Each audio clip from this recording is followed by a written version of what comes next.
Hi guys, welcome back to my YouTube channel. చాలా రోజుల తర్వాత నేను పోస్ట్ చేస్తున్నాను. So I'm feeling very very happy to meet you again and again. So ఏంటంటే వెల్లుల్లిపాయ ఉల్లిపాయ లేకుండా కొబ్బరన్నం చేస్తున్నాను. బ్యాచిలర్స్ దగ్గర మిక్సీ గ్రైండర్స్ ఇలాంటివి ఉండవు కదా. సో కొబ్బరి పాలు అంటే వాళ్ళకి చాలా కష్టం. మిక్సీ అంటే ఏదో పక్కింటోని ఎదురింటోని అడిగి చేసుకుంటారు పాపం. కొబ్బరి పాలంటే వాళ్ళకి కష్టం కదా. సో ఇలా ఈ రెసిపీ నేను ట్రై చేశాను. మా ఫ్రెండ్ ఒక అతను అడిగారనమాట, సిస్టర్ ఇలాగా వితౌట్ కొబ్బరి పాలు ఇలా కొబ్బరి అన్నం చేస్తారని. సో నేను ట్రై చేశాను. టేస్ట్ అయితే చాలా బాగా వచ్చింది. మసాలా దినుసుల కింద నేను పెద్దగా ఎక్కువగా ఏం వేయలేదు.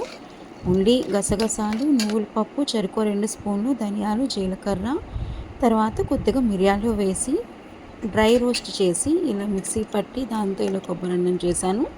టేస్ట్ అయితే చాలా బాగా కుదిరింది. అండ్ బంగాళదుంప ఇష్టం లేని వాళ్ళు ఎవరుంటారు, అందుకని ఒక బంగాళదుంప వేశాను. జీడిపప్పు మీ ఆప్షనల్. సో మీకు నా రెసిపీ మీకు నచ్చిందని అనుకుంటున్నాను. మామూలుగా ఒక కప్పు రైస్కి 3 కప్స్ వాటర్ వేస్తాం కదా, సేమ్ అదే రేషియోలో నేను ఇక్కడ వేశాను.